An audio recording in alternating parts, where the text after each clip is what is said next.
Erev Tov à tout le monde. Shalom Aleichem. Mishenichnas Adar Marbim Besimcha. Nous sommes le premier Adar Bet, Adar Sheni, deuxième jour de Rosh Chodesh Adar Bet. Et Be'ezrat Hashem, ensemble pour nous et pour tout le clan Israël, on va augmenter la Simcha.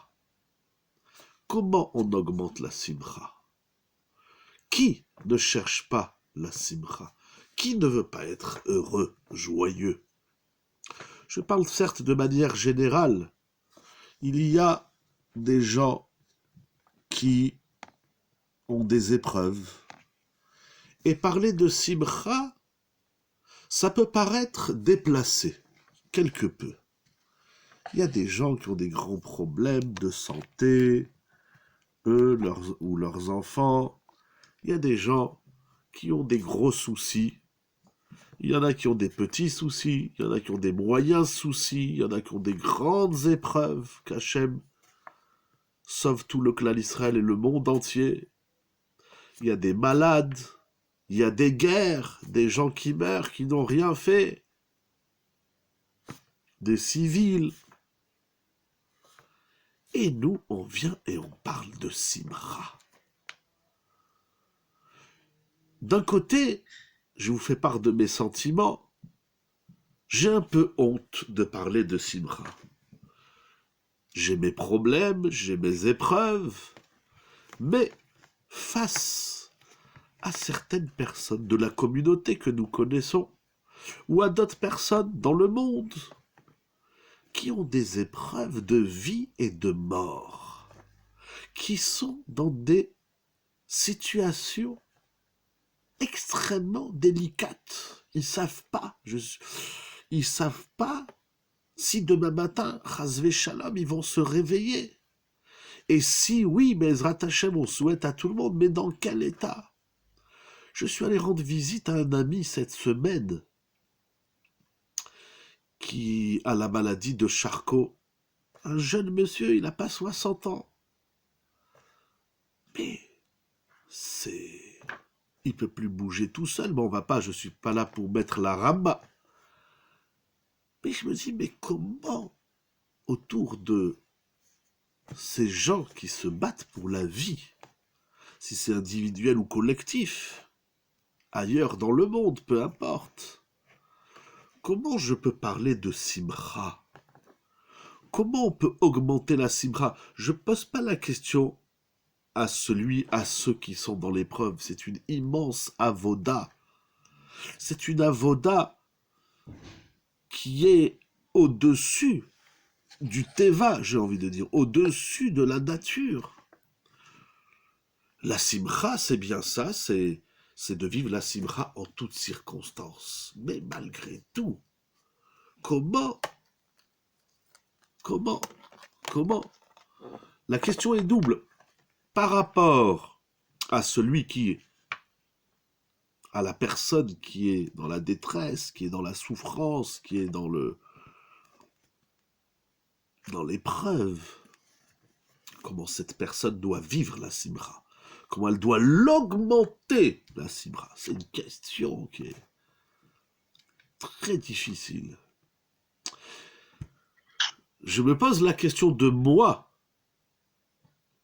c'est-à-dire de l'extérieur.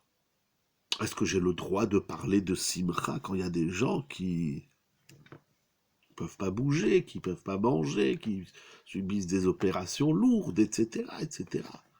Si c'est la santé, si c'est la parnassa, si c'est la vie. Vous comprenez? Ça veut dire chacun dans son état, il a sa avoda. Comment celui qui est entre la vie et la mort, il doit augmenter la simcha? C'est une question qui est inouïe. C'est une question qu'il faut des airs, il faut des profondeurs. La question, c'est lorsqu'on est à l'extérieur. Quelle que soit l'épreuve que chacun a, mais tant que ça ne touche pas la vie et la mort, on ne compare pas bien évidemment les souffrances, les épreuves, les nisyonotes, qu'Hachem nous en préserve grandement, là, nous, en Israël et au monde entier. Mais j'avais quand même un peu un sentiment, comment je vais parler de la simcha alors qu'autour de nous, il y a des proches, des gens de la communauté, des amis qui traversent des moments extrêmement difficiles et délicats. J'ai pas une réponse vraie, authentique. Mais dans les Sfarim, c'est écrit. Le clan Israël, il a reçu la Torah. Naaseh venishma. Naaseh venishma, comme c'est écrit maintes fois dans la paracha de Pekoudé. Kacher tziva Hashem et Moshe. Les bénis Israël, ils ont fait le Mishkan comme Hashem il leur a ordonné. Béni Chochmot, comme on dit. Si nos sages nous enseignent, et c'est retenu dans les livres de Halacha et dans tous les livres, il n'y a pas un livre de la Torah qui ne parle pas de cette phrase Mishenichnas Adar Barbim Besimra. C'est ça que Akadosh Baruch Hu, il attend de nous maintenant, quelle que soit la situation que chacun vit. Comment? C'est une question qu'on se doit de répondre, bien évidemment. Mais on ne peut pas se dédouaner. Pourquoi Akadosh Baruch Hu nous ordonne la simcha en toutes circonstances? Très grande question que vous soulevez. Je vais essayer pas d'y répondre, mais d'apporter un élément de réflexion. Si il y a une halakha qui dit, ça veut dire, lorsque le mois de Hadar y rentre, on doit augmenter la simcha, c'est ça la halakha. Un juif, devant la halakha, il ne discute pas. Comment tu vas réaliser cette halakha? Dans la situation, dans le contexte que tu vis, tu as une question. Débrouille-toi. Mishenichnas Adar, Barbim Besimra. Vous demandez une question importante. Pourquoi Kadosh Baruch Hu nous demande d'être Besimra en toutes circonstances? Très grande question. Mais je vais vous dire un mot. La simcha, c'est la vie. La simcha, c'est l'énergie de la vie. Lorsqu'on n'est pas Besimra, et pendant le mois de Hadar, il ne suffit pas d'être Besimra. Durant le mois de Hadar, il faut augmenter la simcha. Si on ne le fait pas, on est mort.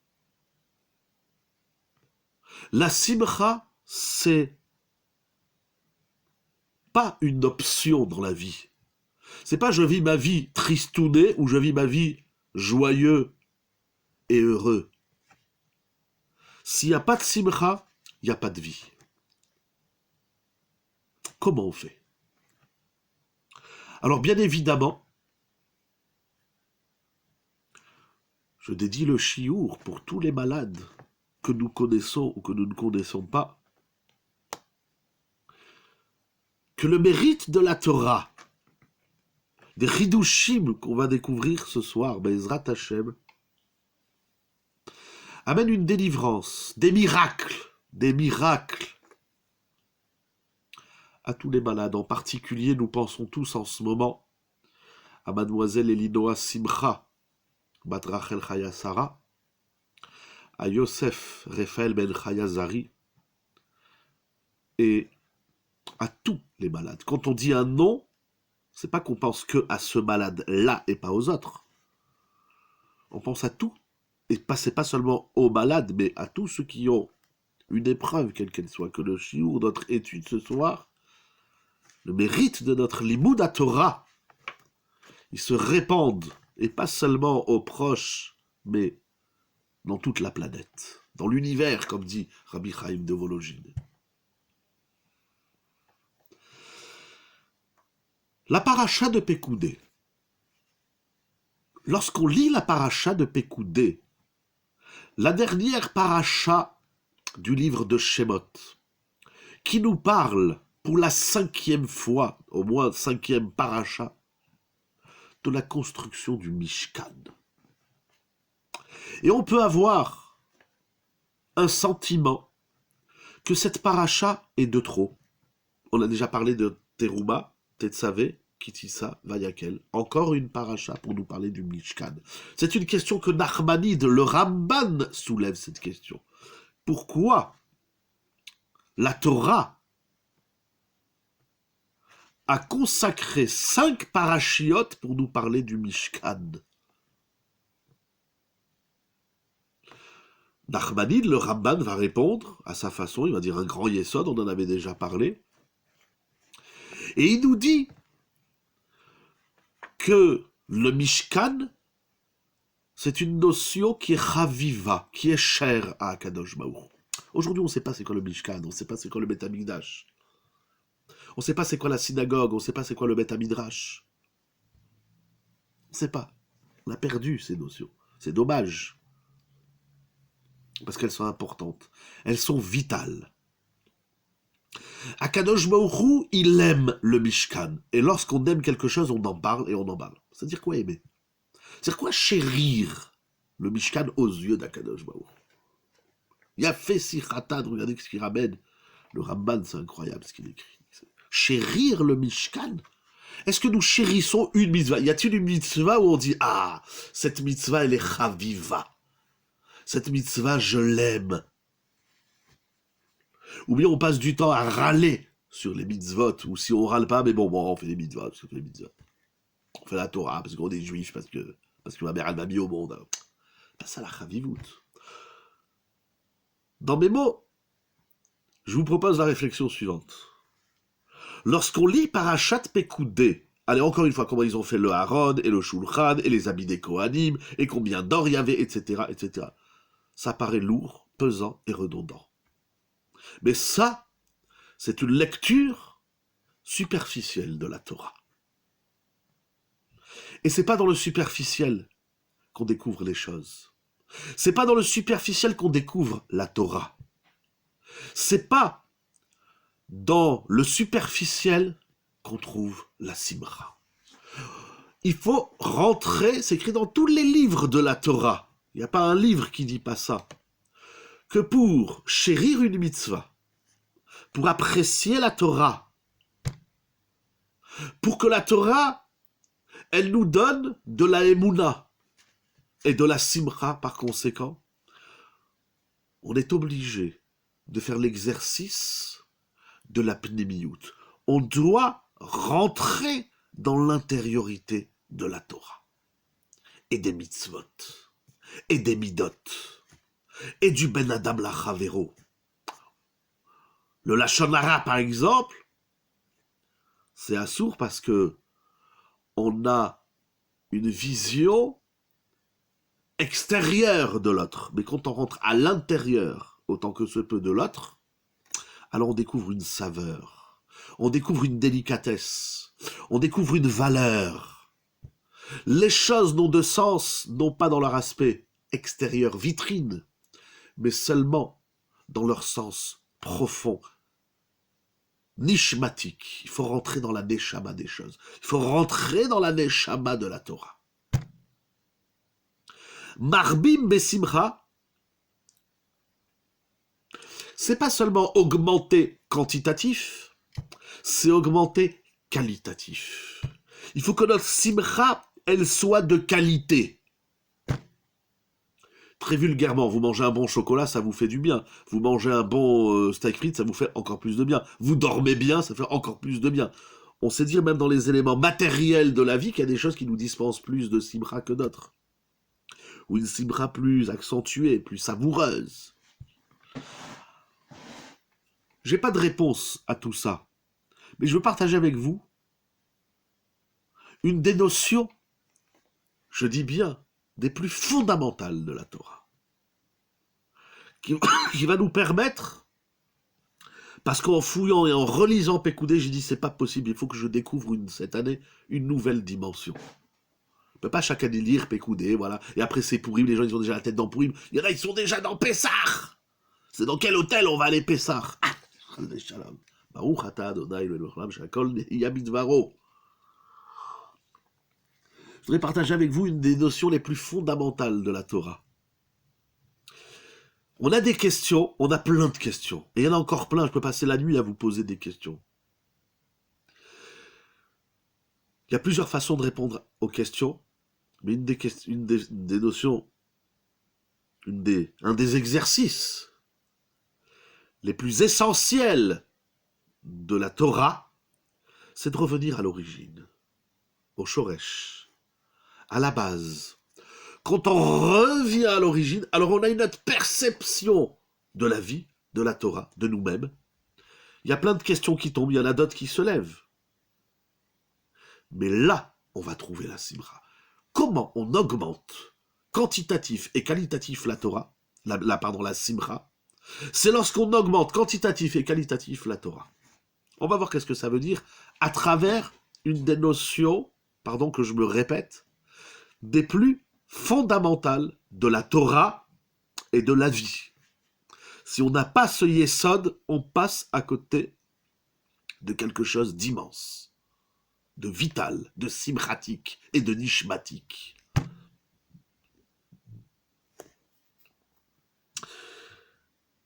Au Pérec même de la paracha, après que les enfants d'Israël aient apporté tous les 13 éléments nécessaires pour l'édifice du sanctuaire, et après que les enfants d'Israël aient fabriqué tous les éléments nécessaires du sanctuaire, on va passer à une nouvelle étape qui s'appelle la mise en place du Mishkan. Dans la Torah, il y a un mot, au Pérec même, qui revient, un verbe, qui revient plusieurs fois. Nous allons lire quelques versets. Beyom ha-chodesh harishon be'echad la-chodesh takim et ha-mishkan. Va'olech etchem komemiyut. Debout. Kima. La koum. Les enfants d'Israël, ils vont... C'est maintenant, au début, il fallait les éléments. Premier épisode. Deuxième épisode, il fallait fabriquer les éléments. Troisième épisode, ces éléments, il faut les mettre debout. Ce verbe takim, donc il veut dire que les enfants d'Israël ont mis debout, ont mis sur pied le Mishkan. Il fait remarquer le Kli Yakar, au Pérec même Pasuk Bet, que ce verbe est écrit 3 fois. Une fois, donc, comme nous venons de lire au chapitre 40, verset 2. Une fois au chapitre 40, verset 17. Nous allons voir tout de suite le Pasuk. Vayakem Moshe et Hamishkan. Moshe a mis le Mishkan sur pied. Et enfin, toujours au chapitre 40, et là au verset 18, Vaïfros, non, pardon, au Pasuk Yutret, oui. Vayakem Moshe. Ah, c'est écrit 2 fois Vayakem. Vayakem Moshe et Hamishkan, Vayakem et Amudav. Donc le Kli Yakar fait remarquer qu'au chapitre 40, verset 2, au chapitre 40, verset 17 et 40, 18, s'écrit 3 fois le verbe takim lehakim, mettre sur pied le Mishkan. Pourquoi 3 fois ce verbe? Le Kli Yakar, il va expliquer. Dans son explication, il ramène un midrash qui est ramené également dans Rashi, qu'au moment où les enfants d'Israël, ils voulaient mettre le Mishkan, le sanctuaire, sur pied, par exemple, vous achetez un meuble, une bibliothèque, vous achetez un meuble. Donc il y a le menuisier qui a préparé les éléments, il y a d'abord celui qui a coupé l'arbre, le bûcheron, ensuite il y a le menuisier, et maintenant il y a celui qui doit monter la bibliothèque, l'armoire.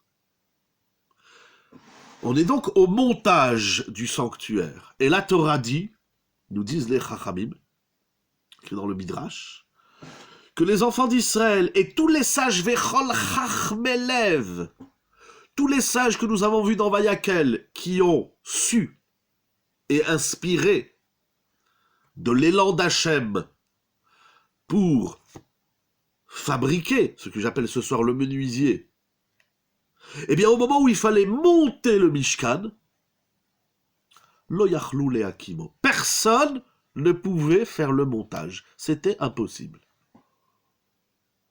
Le bûcheron a coupé l'arbre, le menuisier, il a fait les planches, etc. Et lorsque vous êtes à la maison, vous n'arrivez pas à monter. C'est incroyable. C'est-à-dire qu'on a tous les éléments. Tout, on a ce qu'il faut. On a les outils. On a la perceuse. On a les boulons, on a les vis, on a tout.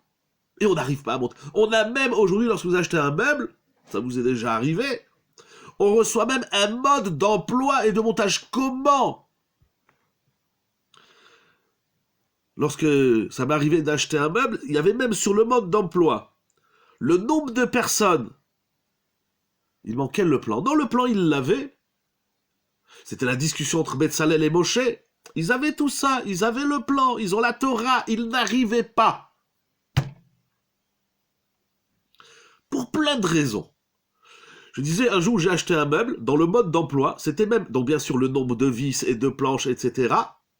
C'était même écrit combien de personnes il fallait pour monter ce meuble, et c'était même écrit le temps, en combien de temps vous allez le monter. Bon, c'était écrit 20 minutes, ça m'a pris 2 heures. Et on n'était pas 2, on était 4, mais bon, bref. Le montage n'est pas quelque chose d'évident. Et il est parfois impossible. Les enfants d'Israël, ils ont tout devant eux. Ils veulent monter le sanctuaire, ils n'arrivent pas. Pourquoi? C'est une question. Nous allons voir la réponse d'Hachem. Il leur manquait cette compétence. Non, alors pourquoi? De toutes les façons, il leur manquait toutes les compétences. Mais au moment, ça qu'explique le Ramban dans la paracha de la semaine dernière, au moment de la réalisation, Hachem, puisqu'ils étaient tellement investis, ils voulaient tellement, Hachem, il va leur donner la chorma. Alors pourquoi il leur a pas donné la chorma du montage? Pourquoi la chorma de la fabrication il leur donne et pas la chorma du montage? Il dit le Midrash. Quelle est la réponse d'Akadosh Baruch? Amar Akadosh Baruchu. Akadosh Baruchu, il a dit à Moshe Rabbeinu, monte le Mishkan, fais le montage. Mais Moshe Rabbeinu dit à Kadosh Baruch Hu, mais même moi je peux pas, même moi j'arrive pas. Il lui dit à Kadosh Baruch Hu, monte le Mishkan, et le Mishkan veu omed me'elav. Sheneemar ukam me'elav mashma. Il dit le Midrash, Moshe Rabbeinu il devait commencer le montage, et puis plaf, le Mishkan il s'est monté tout seul. C'est-à-dire qu'il y a eu association, le début du travail c'est Moshe, et puis à un moment donné, les choses elles se font toutes seules. Incroyable. Incroyable. Qu'est-ce que cela nous apprend, dit le Kliyakar? Veyesh bazer remez lechol hamaasim, asher ha'adam oseh. Il dit le Kliyakar, en vérité, dans ta vie, la halecha amelacha, lo halecha melacha ligmor. Exact. Ça veut dire quoi? Tout à fait. J'avais prévu de le dire, mais vous l'avez dit, c'est très bien, c'est encore mieux. Il dit en vérité le Kliyakar, cette notion que tu veux monter quelque chose et tu n'y arrives pas, c'est pas propre au Mishkan. C'est comme ça dans tout ce que tu fais dans ta vie. L'homme n'a pas les moyens de faire le montage. Qui est-ce qui va faire le montage? Il va se faire tout seul. C'est tout seul. Il y a quelque chose qui se fait tout seul sur Terre. La vaisselle, ça se fait pas tout seul. Gagner de l'argent, ça se fait pas tout seul. La santé, la Torah, n'en parlons pas. Il n'y a rien qui se fait tout seul. Il dit le Kliyakar. Akadosh Baruch Hu, il veut nous apprendre un grand yesod. L'homme, il le dit clairement, hein, il est impossible pour l'homme d'achever une œuvre. C'est impossible.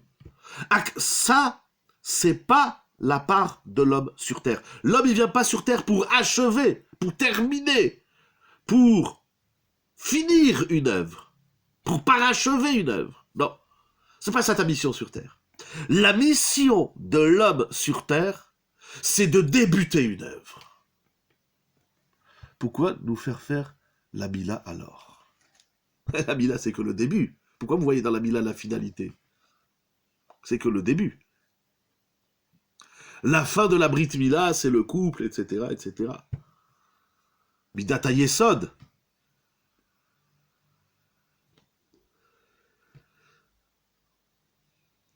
C'est vrai que derrière ça, il y a le Midrash avec Torno Sophrous et Rabbi Akiva. Vous posez une très bonne question que Rabbi Akiva dit, c'est l'homme qui parachève l'œuvre divine. Si j'ai le temps, je reviendrai. Vous posez une bonne question. Je vois que le temps avance.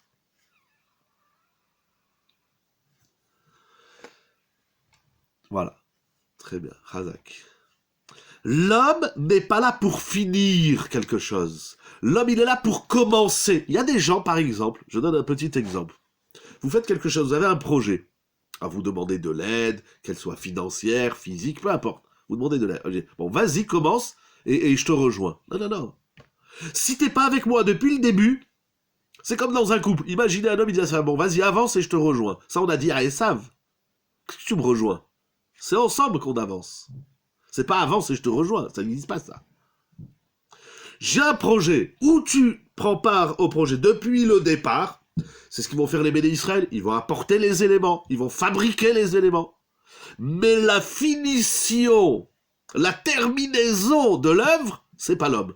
Et il dit, le kliyakar, ça c'est pas propre au Mishkan. Ça c'est comme ça dans tout ce que tu fais dans ta vie. Mais il faut, en commençant, avoir une idée de la finalité. Il faut avoir une idée. Rochevé, Machashavot, etc. L'idée, oui. Sauf Maaseh, mais Marchavat et Chila. Et en vérité, quand on avance dans l'œuvre, la Marchava aussi, elle s'élargit, etc., etc. Il faut avoir une idée. Akadosh Baruch Hu dit à Moshe, commence. Vous avez dit tout à l'heure, Lo alecha melachah ligmor. Il ne revient pas à l'homme de finir de parachever. C'est une erreur humaine et dramatique, parce que dans la vie on dit ça sert à rien de commencer, parce que de toute façon je vais pas finir. C'est une erreur. Ça sert à rien de commencer quelque chose si je vais pas finir. C'est une erreur dramatique. Mais on va voir que l'erreur, elle va aller encore plus loin. Et comment on va la corriger, et comment on va rebondir à la Simcha. Vino Hamachem, j'espère qu'on va y arriver. Quel fruit de la Chorba. On commence, moi je commence. Et là, Adam ou Amatril, Ve'Hachem. Comme on dit pour Shabbat. Ça veut dire quoi, comme on dit pour Shabbat? Qu'est-ce que vous voulez dire pour Shabbat? J'ai pas bien compris, Mechila, qu'est-ce que vous voulez dire pour Shabbat? Je continue, mais si ça apparaît, je vous lis. Et là, Adam ou Amatril, Ve'hu kol melarto asuya.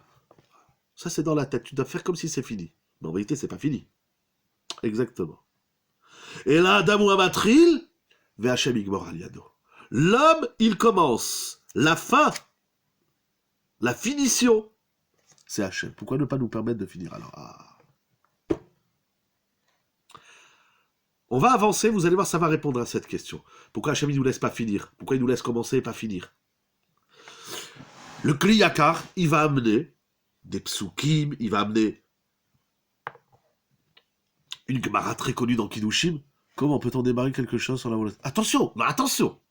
J'ai pas dit qu'il ne faut pas avoir la volonté de le finir. Je dis qu'il ne faut pas avoir, dans un premier temps, je vais dire comme ça, la prétention de le finir. On est nous-mêmes la suite, Azorim Bedima, de Rinaïtsou. On est nous-mêmes la suite des générations précédentes. La vie ne commence pas avec le moment où moi je suis venu sur Terre. Et la vie ne se termine pas, Admé Avesrim, quand on n'est plus là. Akadosh Baruch Hu, en tout cas dans l'histoire individuelle de l'être, il dit, toi, tu commences. Bien sûr que tu veux finir. Je ne dis pas qu'il ne faut pas avoir l'idée. Vous voyez, vous le faites dans la tête. Il faut s'imaginer la finalité. Il faut avoir envie de finir. Oui, tout ça c'est bien. C'est important. Mais dans les faits, dans la réalité des faits, dans la concrétisation des faits, l'homme ne peut rien faire sur Terre, ne peut rien finir. On ne fait que commencer. Mais ni le début, ni le milieu, ni la fin. Ah, voilà le Yesod. Vous l'avez vu, vous l'avez lu où? Sur mes lèvres ou dans un sefer? Regardez, je vais vous montrer un chidouche exceptionnel. C'est ça, en vérité. Chazak, vous voyez la Simra, là, vous m'avez réjoui. Ah, les chaïm, les chaïm, les chaïm. Je finis le kliyakar et je vais rebondir sur ce que vous dites. Il dit le kliyakar, une des preuves que l'homme commence et Hachem aboutit, c'est notre combat avec le Yetzer Hara. Il malé akadosh baruch hu ozro eno yachol lo. Tu es face au Yetzer Hara. Ne crois pas que tu vas le gagner. Ne crois pas que tu vas finir la milchama, la guerre et le combat, avec le Yetzer Hara. Non. Akadosh baruch hu, il attend de toi que tu commences le combat. Et Akadosh baruch hu, il viendra ensuite t'aider à finir le combat. Tu commences le combat avec le Yetzer Hara, puis Akadosh baruch hu, il monte sur le ring et il défonce le Yetzer Hara. Ça, déjà, c'est une notion fondamentale. Parce qu'il y a des gens qui disent, moi, de toutes les façons, le Yetzer Hara, je le gagnerai jamais, j'y arriverai jamais, je suis faible, etc., etc. Akadosh baruch hu, il dit, ton erreur, elle est là. Je t'ai pas demandé d'arriver au bout, je t'ai demandé de commencer. Commence le travail. Commence le combat contre le Yetzer Hara. Commence à faire les choses. Je viendrai ensuite. Ça, alors, très vulgairement, il y a une formule, je ne sais pas d'où elle vient, qui dit « Aide-toi, le ciel t'aidera ». Ça veut dire « Commence le travail », et pour moi, le chidouche extraordinaire du Kli Yakar, c'est que c'est pas propre au Mishkan. C'est comme ça dans tout ce... Il le dit clairement, vous verrez dans les mots du Kli Yakar, c'est comme ça dans tout ce qu'on fait dans la vie. Ça veut dire « Amusons-nous », entre guillemets, à le faire dans le couple, dans l'éducation des enfants, dans la parnassa, dans la santé, bien sûr dans la Torah, dans les mitzvot, etc. Tout ce que tu fais dans ta vie, ce n'est jamais toi qui le finis. Même Moshe Rabbeinu, tout Moshe Rabbeinu, tout toi que tu es, Hachem, il attend une chose, c'est que tu commences. On est dans le commencement éternel et continu, pas le recommencement, on avance, mais on n'arrive jamais à la fin. C'est Hachem, il vient, paf, il met la cerise sur le gâteau. C'est comme ça dans toute la vie. Celui qui n'a pas compris ça, sa vie, elle a un problème. Il y a des gens qui sont malades, j'appelle ça des perfectionnistes. Il y a des gens qui sont malades, ils sont orgueilleux et prétentieux. La Torah, celui qui a compris ça, il va se lancer à partir de maintenant et tout de suite à faire une multitude d'actions, d'œuvres, de Maasim Tovim de Torah, avec l'envie, le désir d'y arriver au bout, mais sachant que pour arriver au bout, à un moment donné, il va être transporté par les mains d'Hachem. C'est les mots du Kli Yakar. Les choses se font d'elles-mêmes, ça veut dire qu'à un moment donné, Akadosh Baruch Hu, il te prend et hop, il t'élance. Mais pour ça, il faut que tu commences. Tant que tu ne sens pas la Siyata Dishma et que tu es élevé, transporté, c'est que tu n'as pas commencé. Ou alors, c'est que tu vis dans l'orgueil, la prétention, etc. Ça libère l'envie de commencer, de savoir qu'on ne va pas nous les finir par nous-mêmes. Donc c'est positif. Si j'ai bien compris ce que vous dites. Maintenant, nous allons voir quelque chose d'incroyable dans la paracha de cette semaine.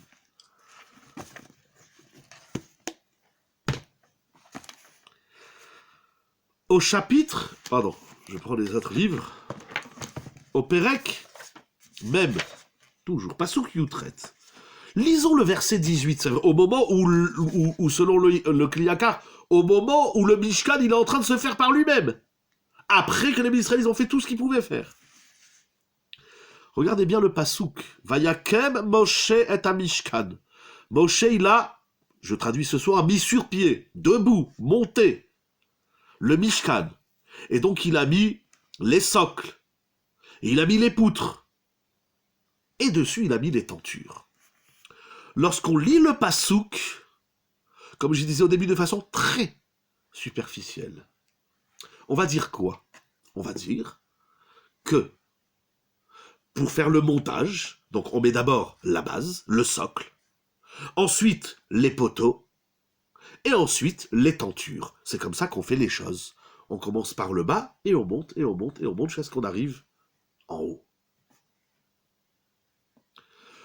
Le Netziv de Vologine, il dit, on ne sait pas lire le Pasuk. On ne sait pas lire le Pasuk. Relisons le Pasuk. Et comme ça s'écrit dans le Sforno, il le dit explicitement. Je relis le Pasuk. Vayakem Moshe et Mishkan. Moshe, il a monté le sanctuaire. Qu'est-ce que ça veut dire qu'il a monté le sanctuaire? Ah ben, il a monté le sanctuaire. Le sanctuaire, c'est la totalité, c'est la finition. Je vais le lire directement dans le Sforno. C'est quoi le Mishkan?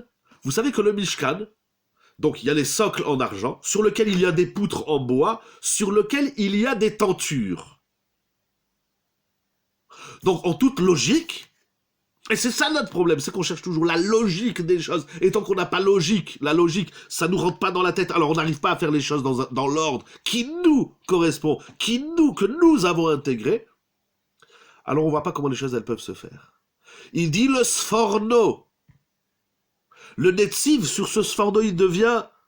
Il est perturbé. Lisez, c'est incroyable. Il dit, je comprends rien à ce Sforno. Le Sforno, il dit le Mishkan, c'est pas la totalité, mais le Mishkan, ce sont les tentures. Et donc, il dit le Sforno, d'abord, ils ont mis les tentures, ensuite les poutres, et ensuite les socles. Incroyable! Il fallait pas monter le Mishkan à l'endroit. C'est incroyable ce qui est écrit ici. Il fallait le monter à l'envers, entre guillemets. Il dit, dans les mots du Sforno, c'est incroyable. Il dit comme ça. Vayakem Moshe et Mishkan. C'est quoi le Mishkan? Et Serayeriot. Donc d'abord les tentures. Maaseh Choshev. On est dans la tête. Parce que tout commence dans le haut. Le haut, c'est la tête. Et de la tête, on descend vers le bas. C'est pas du bas qu'on monte vers la tête. Shenikreo Mishkan. Ukemu Kodem Akamat Akerashim. Incroyable. C'est un truc de ouf, ce qu'il dit le Sforno. Les Israéliens, ils ont pas monté le Mishkan du bas vers le haut. Ce qui paraît logique. Tu veux monter une armoire, eh ben, tu mets d'abord la partie inférieure et tu montes et tu montes. Tu veux construire un immeuble, tu construis pas d'abord le toit et tu descends du 8e étage, 7e. Non, on commence par le bas. Yesod avoda veshoresh achasidut yesod shoresh. Il dit le Sforno. Ils ont mis d'abord les tentures. Si vous avez les mots en face des yeux, ce qu'il dit le Sforno, c'est tout simplement incroyable. Je vous dis, le Netziv, il le ramène et il dit, c'est improbable ce qu'il dit. Mais c'est ça, on est dans Rabbeinu, on va dire de Sforno. Et il dit très bien, bon maintenant, techniquement, parce qu'à un moment donné, bon, c'est beau, mais techniquement, comment ils ont fait? Donc on met les tentures, on met les tentures. Et après les poutres, mais et les tentures, elles tiennent comment? Peut-être que c'est un parallèle avec l'homme. On commence à se construire dans la tête par le haut. C'est ça que j'ai dit, exactement. Surtout que c'est Roche de Marchand, c'est-à-dire d'abord, on a un projet, on ne le commence pas par les mains, on commence par la tête. Et puis on descend dans le corps.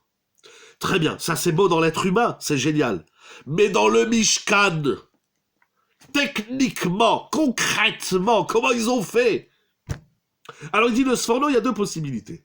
Ou, c'est-à-dire, il revient pas sur ça, c'est sûr qu'ils ont d'abord mis les tentures, après les poutres et après les socles. Et comment ils ont fait? Il dit le Sforno, il y a deux possibilités. Ou, il y a ceux qui étaient en haut, c'est-à-dire qui tiennent les tentures. Ensuite, il y a ceux qui viennent en bas et qui mettent les poutres. Et il y a ceux qui viennent tout en bas et qui mettent les socles. Ça peut se faire, c'est compliqué, c'est celui qui est en haut, ceux qui sont en haut, ils ont tenu les tentures, tout le temps que ceux qui sont en bas, voilà, comme dans une roupa, si vous voulez. Voilà. Exactement. Donc il dit, où ça s'est fait par les mains de l'homme, c'est-à-dire qu'il y a donc il y a des ouvriers qui étaient en haut, qui tenaient les tentures, ensuite il y a ceux qui sont venus mettre les poutres, ça a pris du temps, ça prend pas 2 secondes. Et ensuite il y a ceux qui ont mis les socles.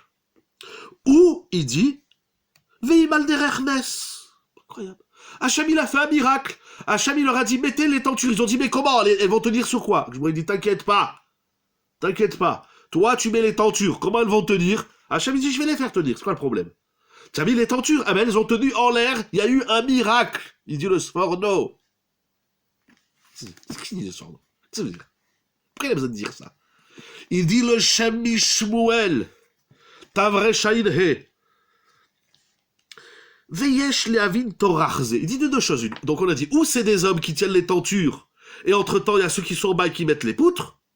Il dit, pourquoi se crever comme ça? Pourquoi il fallait se crever? On peut pas faire les choses à l'endroit. On met les poutres et dessus on met les tentures, les yériotes.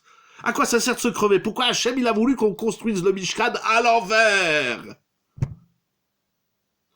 Deuxièmement, il dit le Shem Mishmuel. Rabbeinu Shmuel de Sokotchov, Zichrono Livracha. Il dit, et si c'est par un miracle. Donc Hachem leur a dit, mettez les tentures, laissez-les en l'air, ne vous inquiétez pas, elles vont pas s'envoler. C'est pas des tapis volants. Et après, moi je fais un miracle, vous mettez les tentures, donc ils ont pris les tentures, ils ont lâché, les tentures elles ont tenu comme ça, et entre-temps ils étaient en bas, ils ont travaillé, ce miracle il sert à quoi? Pourquoi il fallait faire un miracle? On peut pas faire les choses à l'endroit. Donc de deux choses, une, ou c'est les hommes qui ont tenu, et c'est dommage de crever. Alors surtout que les tentures, elles sont lourdes. Il y a plein de tentures. Je sais pas combien de personnes il fallait, 100, 200, 1000, je sais pas combien. On dit pourquoi crever des gens pour rien faire les choses à l'endroit?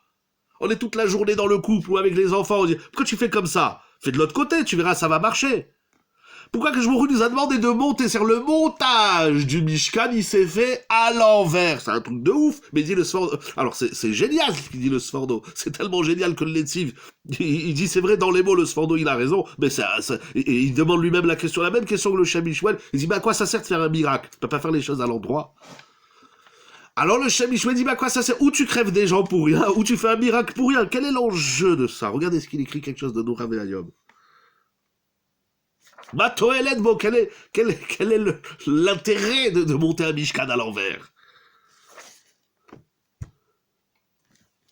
Vous vous êtes jamais posé la question, mais en fait, ce n'est pas à l'envers. Ah, pourquoi c'est ça à l'endroit? Pourquoi c'est ça l'endroit? Pourquoi monter du bas vers le haut, c'est à l'envers, et du haut vers le bas, c'est à l'endroit? Pourquoi? Vous êtes jamais posé la question, pourquoi l'enfant, quand il vient sur Terre, il vient avec la tête en bas? De pas croire qu'on fait les choses à l'endroit par nous-mêmes, c'est l'envers de l'homme. Razak. Vous n'êtes jamais posé... On va arriver, très bien, très bien. Vous sentez le truc. C'est génial. Comme la création du monde, le ciel puis la terre. Exactement. Vous n'êtes jamais posé la question, pourquoi quand on est venu sur Terre, on est venu la tête en bas? Pourquoi? On ne pouvait pas venir la tête en haut. C'est où l'envers, c'est où l'endroit? C'est où à l'envers? Vous faites quelque chose, tu fais quelque chose, ta femme elle te dit, bah tu fais les choses à l'envers. C'est à l'envers. Moi, je te dis que c'est à l'endroit. Il y a des débats infinis dans le couple, dans l'éducation, dans tout. Bah, vous faites tout à l'envers. On fait rien. C'est toi qui es à l'envers. Qui c'est qui est à l'envers? Et j'ai déjà dit quelque chose d'extraordinaire qui me touche beaucoup, c'est les yeux. Akash Baruch Hu nous a donné des yeux. J'ai rien compris sur les yeux, mais je me rappelle quand j'étais petit, la maîtresse un jour à l'école, elle nous a dit, vous savez, l'œil, il voit à l'envers. Il prend la photo, il la prend à l'envers. Il envoie au nerf, et puis le nerf derrière là-bas, on a un espèce de truc, hop, il met la photo à l'endroit. Et donc tu vois les choses à l'endroit. Mais pourquoi Hachem il a besoin que je vois à l'envers et qu'il faut là-bas un ordinateur qui remet tout à l'endroit? Tu peux pas faire que je vois à l'endroit. C'est quoi le jeu? Qu'est-ce qui se passe ici? C'est quoi l'enjeu et le jeu? Il dit le Shem Mishmuel al Yesod Kenifla. Venire des Bacher à Kav... Ah, bon, je laisse la lecture parce que le temps avance et je voudrais avancer. J'ai vu des choses intéressantes. Regardez. Il dit le Shem Mishmuel quelque chose d'extraordinaire. Les enfants d'Israël, ils ont fait la faute du veau d'or. Akadosh Baruch Hu, il leur a dit, maintenant vous allez faire le Mishkan. On va faire le Mishkan? Mais... Et pourquoi on va faire le Mishkan? On va faire le Mishkan, comme ça que je vous dis, je vais résider parmi vous. Je vais résider parmi nous. Mais le Chet HaEgel, on l'a fait hier. Vous savez combien des années il faut pour réparer le Chet HaEgel? Donc Akadosh Baruch Hu nous dit, faites le Mishkan, je vais résider parmi vous, même si vous êtes encore un peu baboul, vous êtes encore un peu tordu. C'est incroyable. Qu'est-ce qu'il dit le Shem Mishmuel? Igdim Akadosh Baruch Hu veishra shchinato aleim beodam beshefel hamatzav. Akadosh Baruch Hu dit, je vais vous faire un cadeau. Je vais résider parmi vous avant que vous êtes montés vers moi.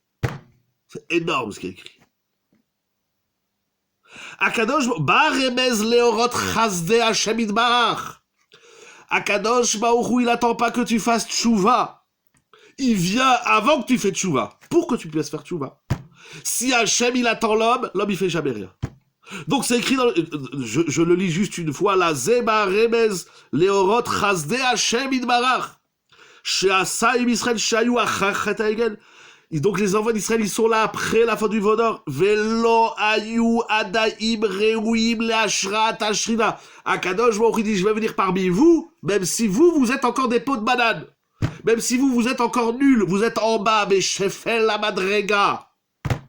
Incroyable. Je vous laisse lire. C'est ce qu'il y a écrit, c'est... Ça veut dire, qu'est-ce qu'il dit le Shem Mishmuel? Le Shem Mishmuel est en train de nous dire un Yesod Hatzum. Et si on marie le Shem Mishmuel avec le Yakar, c'est Hatzum de Hatzum. Ça veut dire comme ça. Il dit le Shem Mishmuel à Kadosh Baruch Hu, il dit je vais t'aider. avant même que tu sois revenu vers moi. Donc, c'est-à-dire, en vérité, qui c'est qui commence le travail? Vous avez dit tout à l'heure, qui c'est qui fait le début? C'est aussi Akadosh Baruch Hu. On ne peut pas faire tchouva sans ça. Impossible. Impossible. C'est impossible de faire tchouva si on ne sait pas que Akadosh Baruch Hu, il est là avant nous. Et qu'Akadosh Baruch Hu nous a donné la shrina avant même qu'on lui ait demandé. Il y a un livre extraordinaire. Je dis juste le titre parce que je vais avancer un peu dans la Megillat Esther. J'ai découvert quelque chose de magnifique. Il y a un livre extraordinaire qui parle beaucoup de ça. C'est le Chovat Alvavot. Voilà. Je donne la référence. On avait déjà parlé... Je l'ai quelque part sur mon bureau, il est là. On a voilà. Pardon, excusez-moi. Le Tomer Déborah. Mais Hachem est déjà là, alors. Sinon, c'est un tirout. Exactement. Celui qui dit, mais moi, je fais pas de chouva parce que je suis nul, et toutes les façons que je m'en il est loin, c'est un menteur. C'est un chakran. Je vous ai dit, c'est un yesod. Celui qui a pas ça, il peut pas avancer dans la vie, il peut pas aller mieux, il peut pas régler ses problèmes, impossible.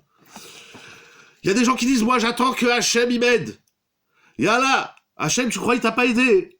Mais Akadosh Baruch Hu, tous les jours, il t'envoie des kelim, tous les jours, il t'envoie des outils, tous les jours, il t'envoie de la shrina, tous les jours, Akadosh Baruch Hu, il bombarde, tous les jours, Akadosh Baruch Hu, il envoie des étincelles. Et l'homme, il attend. Il dit, t'attends quoi? J'attends qu'Hachem, il m'aide. T'attends qu'Hachem, il t'aide?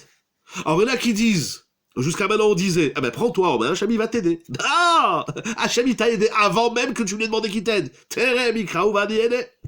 Véot, combien d'années, sonot. Je voudrais vous montrer ça dans la Megillat Esther, c'est fabuleux. Découvert un chidouche magnifique. C'est-à-dire, en vérité, même le début du travail, c'est ça que je me rends qu'il a fait. La Gemara, elle dit dans ma Sechet Megillah, Daf Yud Gimel Amud Bet. Dans 2 semaines, Bezrat Hashem, on va relire la Megillat Esther. Et il faut l'écouter 2 fois, une fois le soir, à la fin du jeûne, et une fois le matin. Celui qui n'écoute que le matin ou que le soir, il n'a pas fait la mitzvah. La mitzvah, c'est 2 fois la Megillat Esther.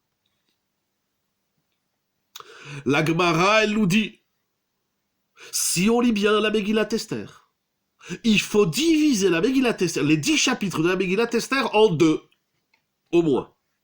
Il y a le chapitre 1 et 2, et ensuite, il y a le chapitre 3 jusqu'à la fin.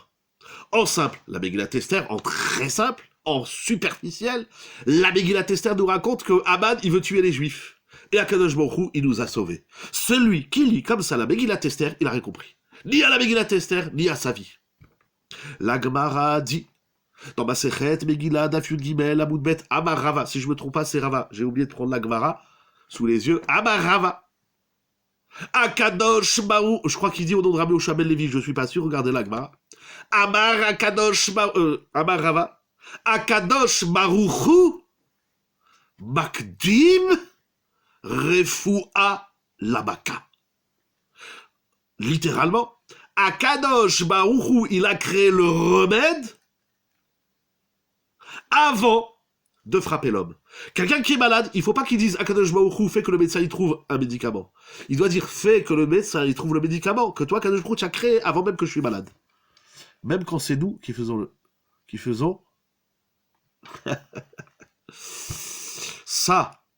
Ça, j'ai compris. Razak. Ça, je vous laisse lire le Tomer Déborah. Regardez, il ne reste pas beaucoup de temps, mais c'est une très bonne question. Mais en vérité, ou bien sûr, dans tout, Akadosh Baruch Hu, il est là avant que tu arrives. Akadosh Baruch Hu, il est, comment on dit? J'ai oublié tous les livres. Je croyais que je les avais. Adon Olam Asher Malach. Hachem avant la faute et Hachem après la faute, exactement. Adon Olam Asher Malach, Beterem Kol Yetzir Nivra, Akadosh Baruch Hu, il était là avant toi. Et si ce que tu fais, tu peux le faire, c'est pas qu'Akadosh Baruch Hu, il était là avant toi. Regardez dans la Megillah, vous allez voir, j'ai trouvé un ridouche grâce à Rav Shlomo Brevde Alav Shalom, mais il y en a qui continuent à voir et à penser à l'envers. Alors comment on fait pour apprendre à voir à l'endroit? On va finir avec une histoire.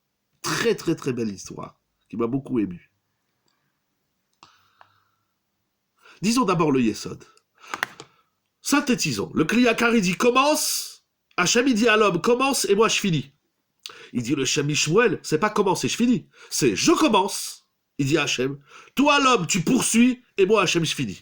Donc l'homme, il est en sandwich entre Hachem au début, Hachem à la fin. Hachem Melech, Hachem Malach, Hachem Imloch et Olam Vaed. Le Mikdash, il est ben dat, les dates. Bon, il y a plein de textes. On va pas trop s'étaler. C'est comme je vois que les minutes elles avancent, j'ai envie de tout dire et vite, alors non, on va se calmer, on va se poser. Pour que tu puisses commencer ce que tu dois commencer, tu dois pas oublier qu'Akadosh Baruch Hu, il est déjà là avant toi.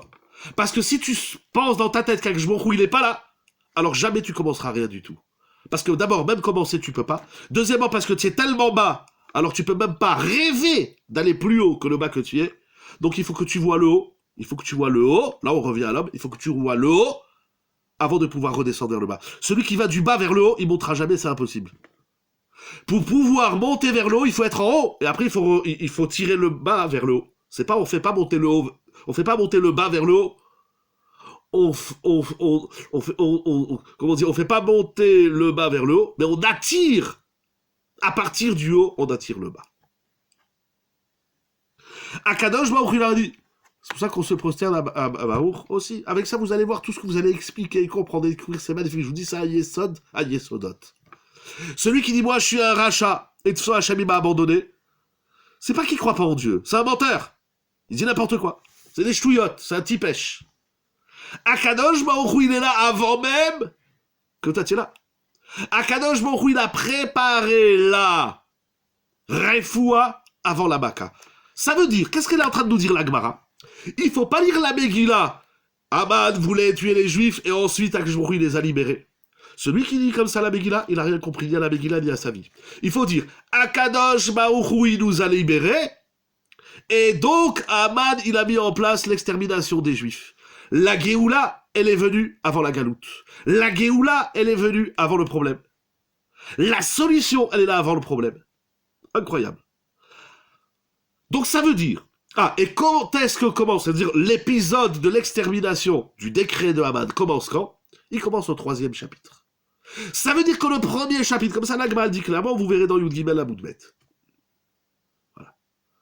Donc ça veut dire que le chapitre 1 et le chapitre 2 de la Megillah sont la Géoula de ce qui va se passer à la fin. Il faut 2 chapitres pour nous raconter la mise en place de la Géoula qui est déjà là. Elle est en latence. C'est pas, on est en exil, on attend quoi? On attend de vivre des moments, des événements qui ont été créés avant même qu'on vienne sur Terre et avant même que l'exil elle était là. Parce que la première chose que je trouve il a créé, c'est Rucho Shel Mashiach, l'Agma elle dit, c'est écrit dans Chazal, L'arrêt, Saïta, tout, Babou, etc. Veruach Elokim. Voilà. Donc ça veut dire, on n'attend pas quelque chose qui va venir demain. J'ai déjà dit 1000 fois que celui qui attend que demain ça aille mieux, aujourd'hui il est mort. Il ne faut pas attendre que demain ça aille mieux, il faut se dire hier, il y a déjà la solution. Et j'espère la retrouver quand? Tout de suite, maintenant, aujourd'hui. Pourquoi demain? Qu'est-ce que t'attends demain? Donc il faut lire la Megillah, c'est un truc de ouf. C'est que les Chachamim, moi, comment j'ai lu la Megillah? Ah, mais ils voulaient le tuer. Et ensuite, Akadosh nous a libérés. C'est ça à l'endroit. Ben non, il faut lire la Megillah Esther à l'envers. Il faut dire Akadosh Baruch Hu, il voulait nous libérer. Mais pour nous libérer, il fallait passer par Haman, un truc de ouf. Donc on lit pas la Megillah Galout et ensuite Géoula. On lit la Megillah Géoula et ensuite Galout. Alors j'ai pas le temps, c'est un long travail. Si tout est à l'initiative que je vois au coup, où doit-on se situer? Voilà. Baruch Hashem, il y a une question extraordinaire ce soir, chez tout le monde, Baruch Hashem. Où est-ce que l'homme il se situe?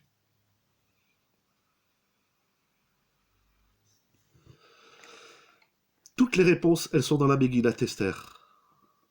Je vais vous dire un mot du Gaon de Vilna, que j'ai découvert à travers un shiur de Rab Shlomo Brevde à Alav Shalom, dans son livre sur la Megillah Esther et sur les Moadim.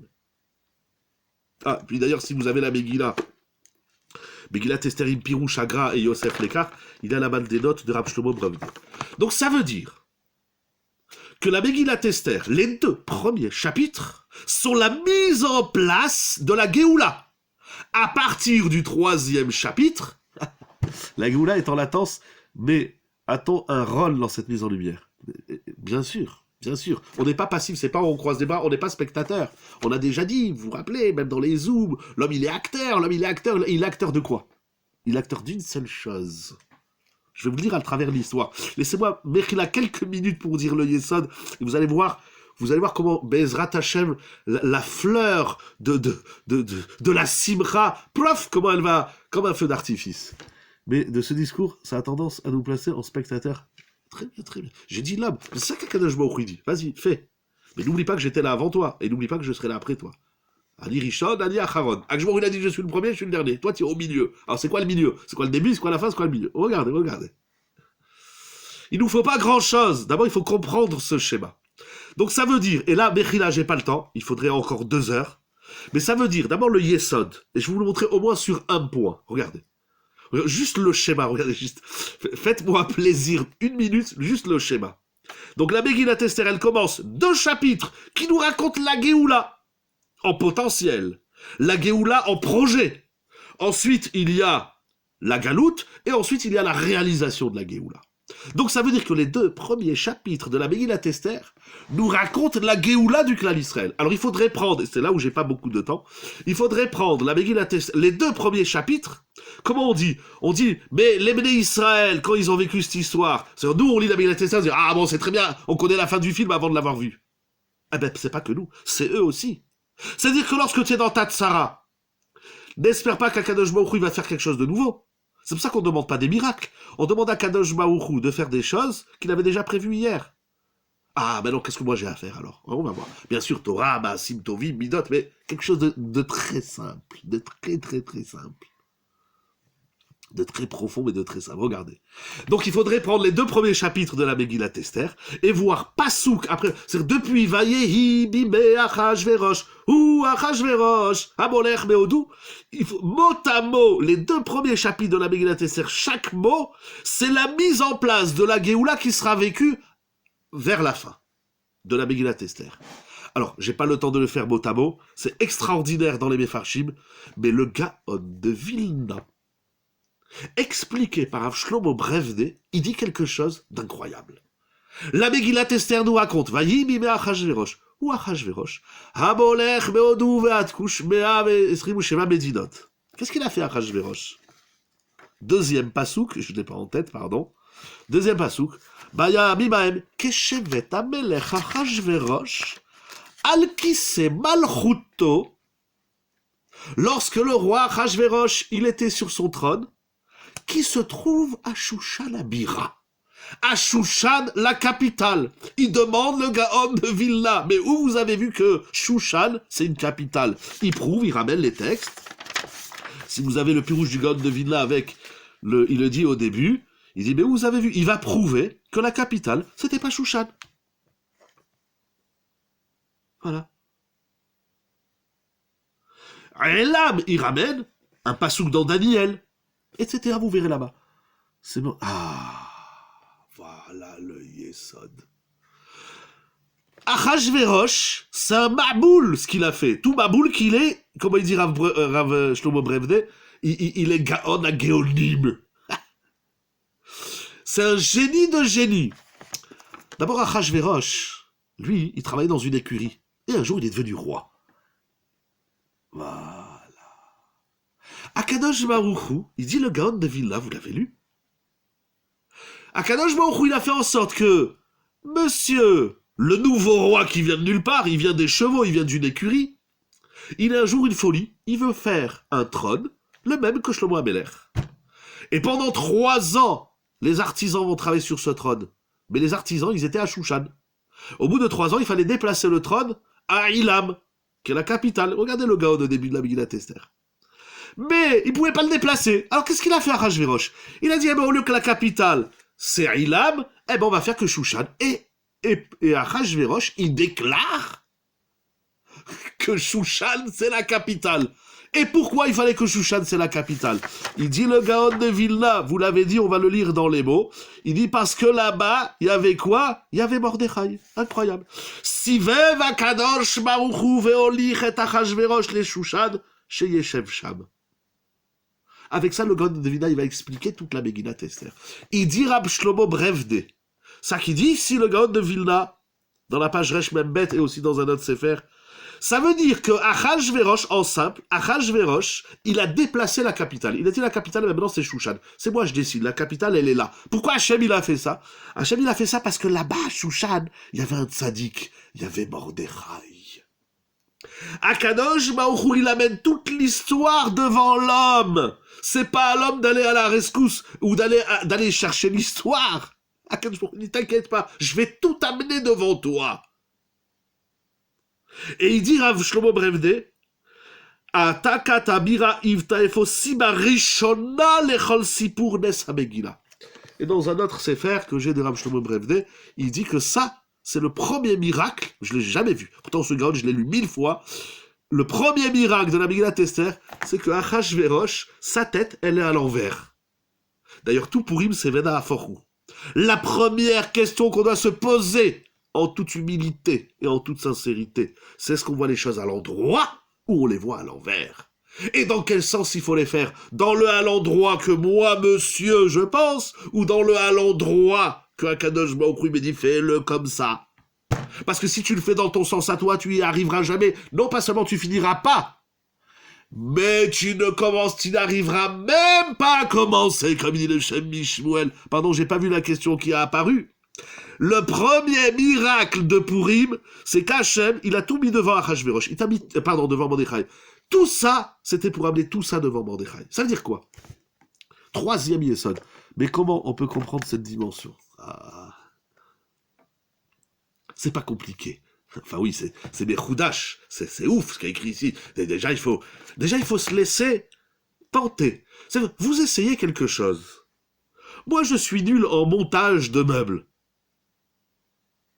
Ou pas que dans ça, bien évidemment, dans beaucoup de choses. Mais quand je fais quelque chose, des fois ma femme, mes enfants, mes élèves, mes amis, mes rabbanim, ils disent, mais peut-être il faut faire de l'autre côté. Ah non, je te dis, c'est par ce côté qu'il faut passer. Mais essaye de l'autre côté. On se ferme des portes. Et donc on se coince les doigts dans la porte. On se ferme des portes. On obstrue des voies. Dis là, jamais.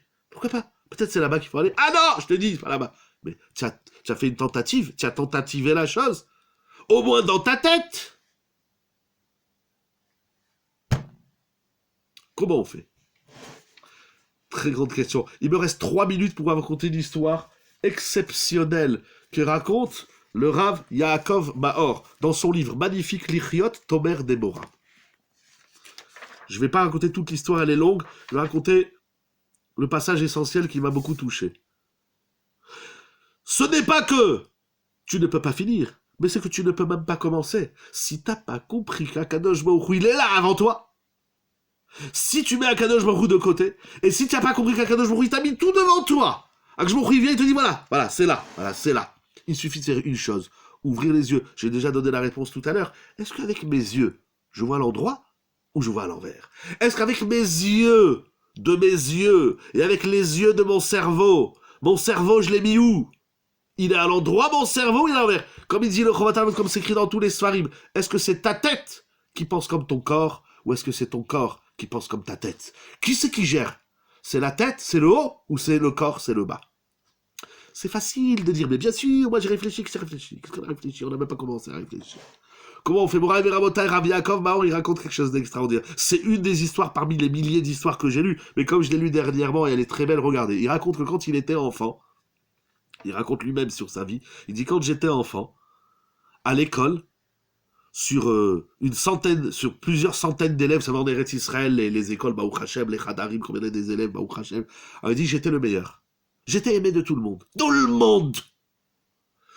Tous les professeurs, tous les directeurs, le directeur principal, les élèves, il dit j'étais le meilleur élève. Il dit je ne le dis pas pour m'enorgueillir, mais regardez bien l'histoire jusqu'au bout, c'est magnifique. Enfin, moi j'ai adoré. Pardon, j'espère que je vais réussir à vous la faire passer en moins de 20 minutes. Non, 2 minutes. Il dit j'étais le meilleur élève de l'école et en plus de ça, j'étais aimé de tout le monde. Voilà, j'avais pas de problème. Il dit dans ma vie, donc c'était un gamin de 10 ans, il dit dans ma vie j'avais un seul problème.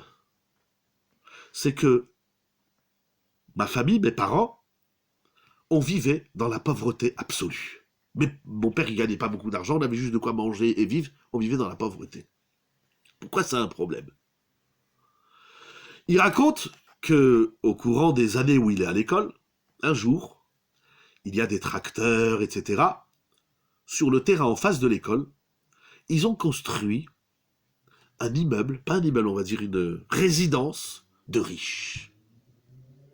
Lorsqu'ils ont fini de construire cette résidence, il dit tous les enfants, chaque fois que c'était la récréation, on se mettait aux fenêtres et on regardait les belles voitures, les beaux appartements, etc., etc. Il dit voilà qu'un jour,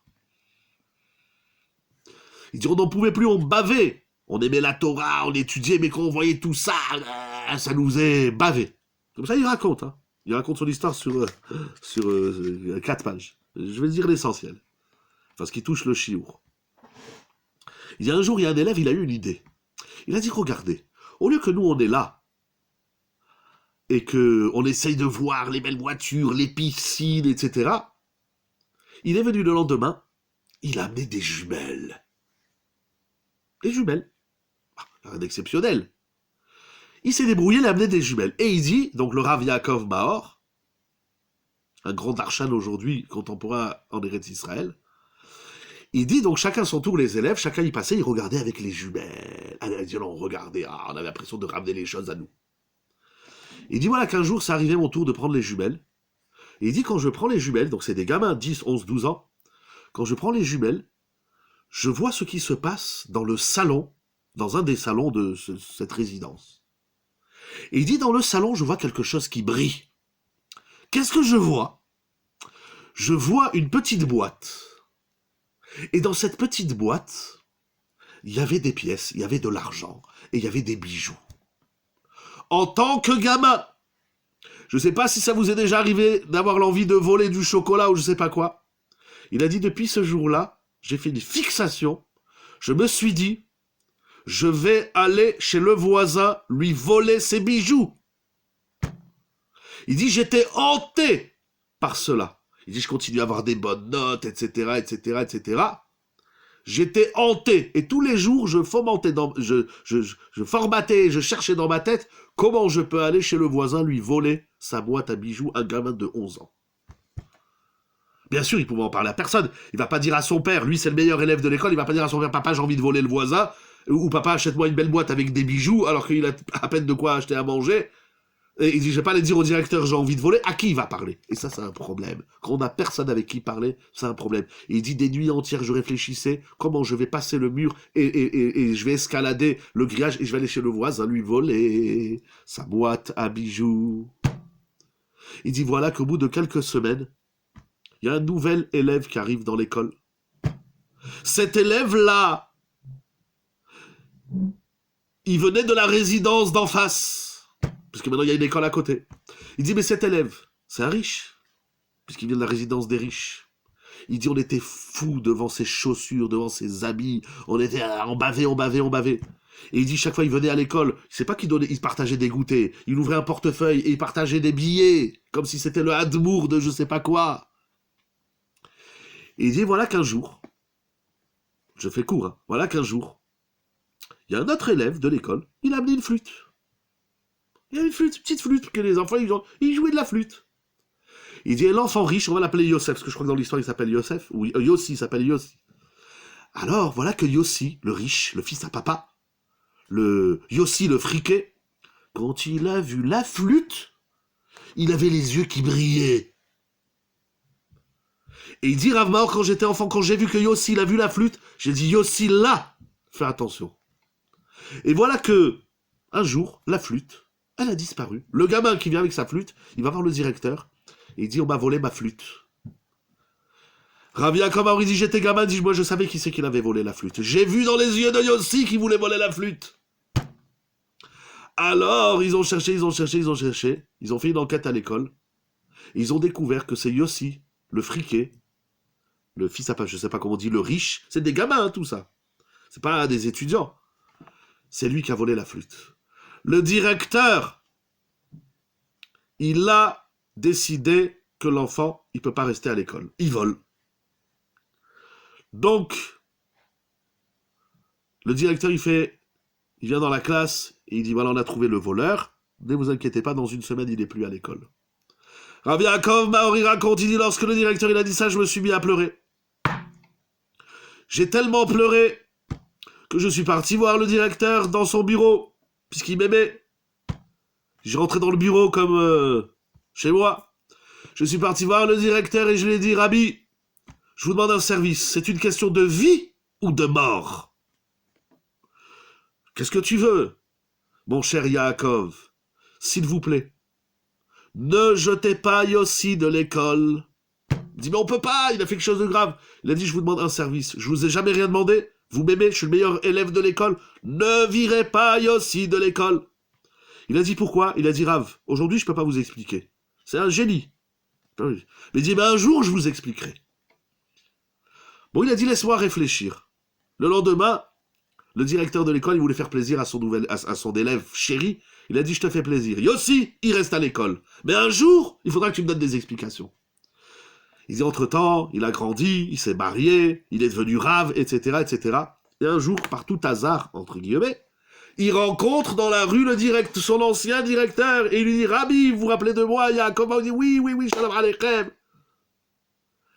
Il a dit, vous vous rappelez, je vous donne une explication. Je vais vous donner l'explication. L'explication, c'est la suivante. L'explication, c'est que lorsque j'ai vu comment Yossi il a volé la flûte, et comment ses parents ils sont venus le chercher, l'Archouba, que son père il était directeur de banque, et que sa mère elle était directrice, le Dama de quoi elle était directrice. J'ai vu la honte, j'ai vu ce qu'ils ont subi, et j'ai vu que vous l'avez viré, j'ai dit là, moi, il faut pas que je vole la boîte à bijoux du voisin, parce que moi, mon père il est pas directeur de banque, et ma mère elle est pas directrice de je ne sais quelle société, mais mon père il est Rav, et ma mère elle est rabbinite, et je suis dans une famille de Torah, mais chaque fois que je voyais Yossi, et la honte et tout ce qu'ils ont vécu, j'ai dit, moi, ça, il faut pas que je fasse. Yossi, il était mon garde-fou, il était mon baquet. Et si vous aviez enlevé Yossi de l'école, moi, j'aurais été chez le voisin, j'aurais volé. Ça veut dire quoi? L'histoire, elle continue, elle est très intéressante, mais il est tard, Mechila. De là, on voit un grand yesod. Akadosh Baruchu, il te met les choses en face de tes yeux. Tu veux regarder ou tu veux ne pas regarder?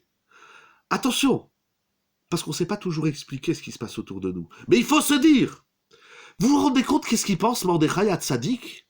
Nous on se dit, la simcha c'est le garde-fou, exactement. Voilà, c'est ça le yesod. Vous vous rendez compte, nous quand on sait que M. Macron, notre cher président, il vient à Nice, on s'en fout, ça nous fait rien du tout. Lorsqu'on se dit, vous savez, j'ai lu quelque chose à travers la guerre qu'il y a en ce moment en Russie et en Ukraine. Vous savez qu'à Nice, il y a une église qui s'appelle l'église russe. Bon, on s'en fout, c'est de la Avodazara et tout ce que vous voulez, Anélodéa. Mais j'ai lu un article, est-ce qu'il peut y avoir une saisie de la France ou de l'Europe? Mais ce qui m'a frappé dans cet article, c'est, je savais pas que je suis né à Nice, etc., c'est que l'église russe, on s'en fout, c'est de la Avodazara. C'est le deuxième monument le plus somptueux après tous les monuments qu'il y a en Russie. C'est-à-dire qu'à Nice, on a quelque chose qui s'appelle la Russie.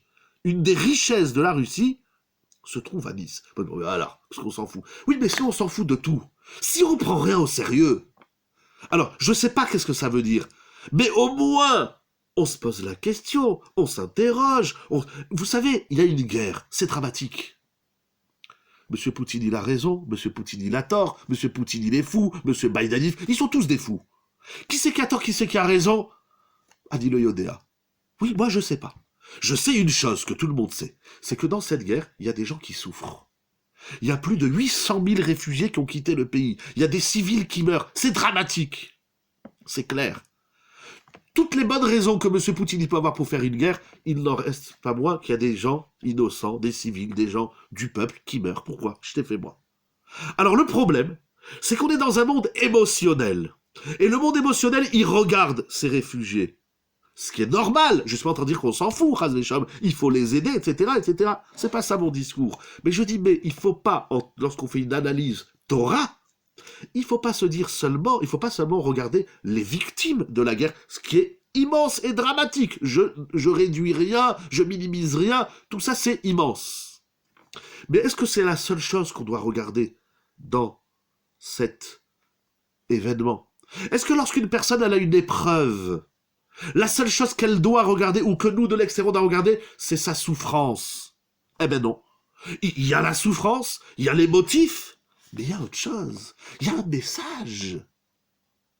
Il faut pas lire la Megillat Esther. Voilà les Juifs, ils ont voulu nous massacrer et après on a gagné la guerre. C'est pas ça la Megillat Esther. C'est pas ça. La Megillat Esther, elle se lit comment? En se disant il y a Akadosh Baruch Hu qui est là. Celui qui sait qu'Akadosh Baruch Hu il est... Alors vous allez dire mais on sait ça. Non, c'est pas. On sait comme ça, voilà. On sait en l'air. Oui, Dieu, il est là. Non, c'est pas Dieu, il est là. Tout ce que la Kadosh Baruch Hu, je disais, vous vous rendez compte? Lorsque le Premier ministre, un tel, il est venu, lorsque le président, on dit, bah d'accord, ils viennent sur 10. Ça nous fait rien. Ça nous fait rien. La Gemara, elle raconte à la fin de Masechet Brachot que les sages d'Israël, lorsqu'il y avait un roi qui venait, ils fermaient leur livre de Torah et ils allaient voir les honneurs réservés au président et au ministre. Aujourd'hui, plus rien n'a de la valeur. Un président, c'est un pantin. On se moque de lui, c'est une marionnette. On est fêlé. Excusez-moi l'expression, on s'est fêlé. On s'en fout de tout. On a perdu la saveur des choses, leur sensibilité. Tu te rends compte, le président de la République, il est venu à Nice. Ah ouais, de toutes les façons, je l'aime pas. Mais que tu l'aimes ou que tu l'aimes pas, il est le président de la République, et c'est lui qui fait les lois, et c'est toi que tu payes les impôts. Etc. Et tu as des droits et des devoirs. C'est lui qui fait la loi. Les Chachamim d'Israël, ils allaient voir, ils allaient à la rencontre des rois d'Israël, des rois des Goïm, les gouverneurs. Et c'était pas toujours des amis d'Israël. Maintenant, nous, on victimise. Ah là là, voilà. Il y en a qui lisent dans la Megillat Esther toute la Shoah. Je sais pas, moi, ça me fait rien du tout. Mais disons, mais c'est tout. Alors, qu'est-ce que tu retiens? Tu retiens qu'il y a des Goïm qui nous veulent du mal et que déjà, il nous a sauvés. Alors encore, on victimise. Mais c'est pas ça. Si t'as pas compris qu'Akadosh Baruch Hu, il a pris toute une histoire, un monde, et il te l'a mis en face des yeux. Il dit, maintenant, tu fais quoi avec ça? Akadosh Baruch Hu, il veut voir une chose.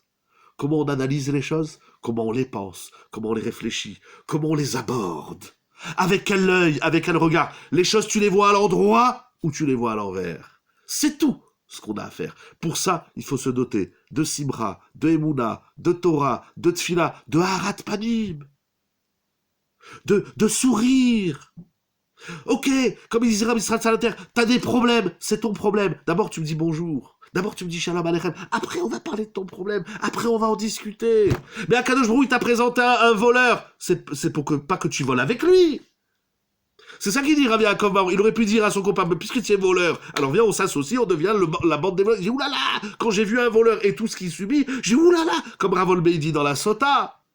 Akadosh Baruch Hu, il nous présente des éléments en face des yeux, et les éléments que nous voyons, et les événements que nous vivons, c'est pas pour victimiser, c'est pas pour râler, c'est pas pour se dire la vie elle est pourrie. Chasvé Shalom, où elle est pourrie? Encore une fois, je parle de manière générale. Quelle est la réponse à ceux qui sont dans la souffrance?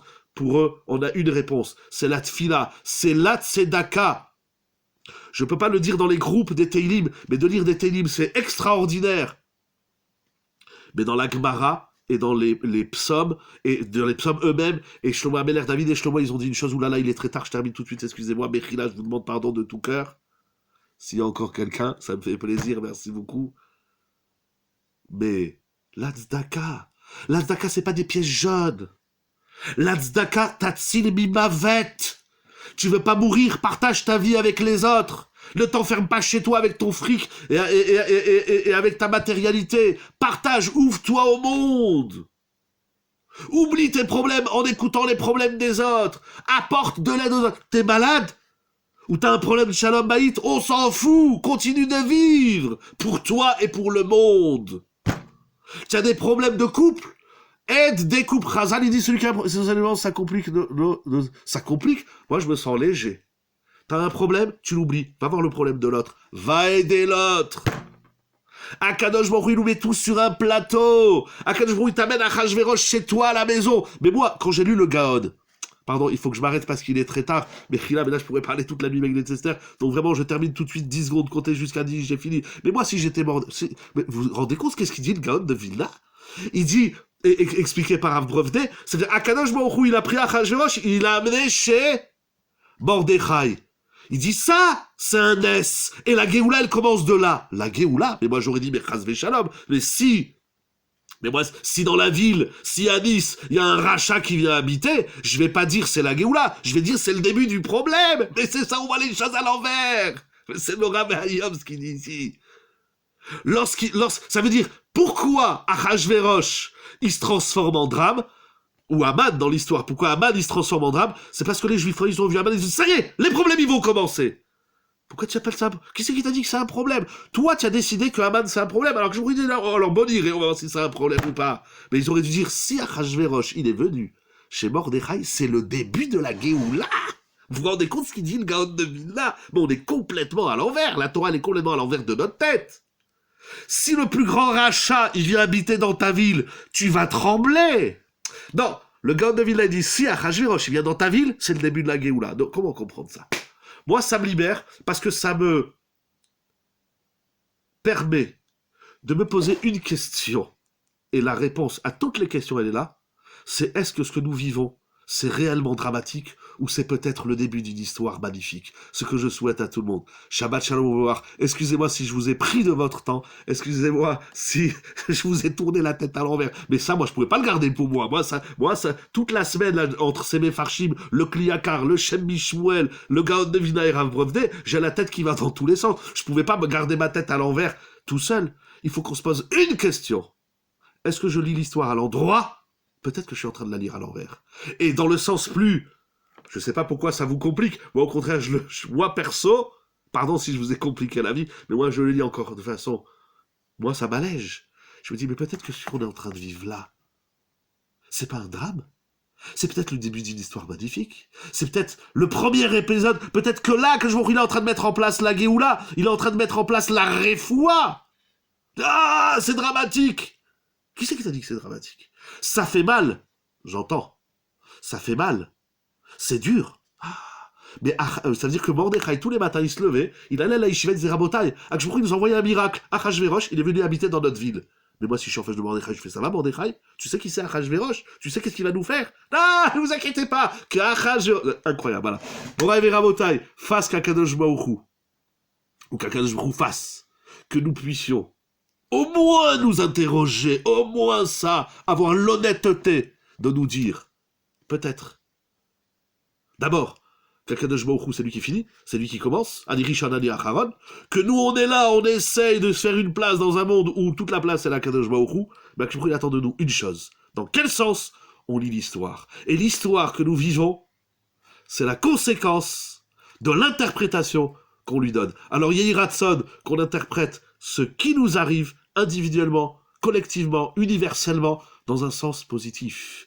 Sans enlever le côté souffrance, sans minimiser les victimes, les malades, etc., etc., etc. Je parle dans un regard collectif. J'ai déjà dit, celui qui est dans le problème, il a un autre travail. Mais lorsqu'on a cette vision globale, cette vision clanite du monde, et même individuelle, ce qui m'arrive, c'est vraiment un drame? Peut-être c'est magnifique. J'ai plein d'histoires à vous raconter, mais il est déjà très tard, c'est Chaval à Lazman. Je vous dis merci beaucoup face à Kadosh Baruch Hu. Voilà qu'on se pose une question. La simcha, qui est le garde-fou de nos erreurs, qui est le garde-fou, qui est la vie, c'est de s'interroger. Est-ce que ce que je vis, c'est vraiment un drame? Peut-être que c'est la chose la plus belle que je pouvais vivre dans ma vie, et que de là, il va naître quelque chose d'encore plus grandiose. Là, nous, ou le Chol Israël, pour nous, pour tout Israël, pour le monde entier, pour les Russes, les Ukrainiens, les Polonais, les Français, les Anglais, le monde entier, qu'Akadosh Baruch Hu, il envoie la Géoula pour tout le monde. Parce que la Géoula, c'est pas les Juifs. La Géoula, c'est pas on met les goïms sur la touche. C'est pas ça la Géoula. La Géoula, c'est pour la gloire d'Akadosh Baruch Hu, avec le sourire. Rosh Chodesh Mémoire, qu'on entende des bonnes nouvelles, de la bonne santé, des cascades plus grandes que toutes les cascades de brachot, de joie, de bonnes nouvelles pour nous, pour tout Israël, pour la gloire d'Akadosh Baruch Hu. Shabbat Shalom Umevorach, les Chaim, Mesorot Tovot. Toda Rabba, excusez-moi, Toda Rabba, comme tout. Shabbat Shalom Umevorach, avec le sourire. Chaim.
tu serais...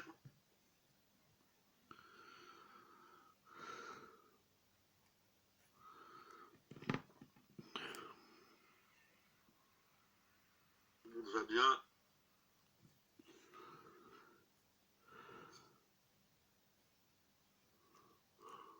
Erev Tov à tout le monde. Shalom Aleichem. Mishenichnas Adar Marbim Besimcha. Nous sommes le 1er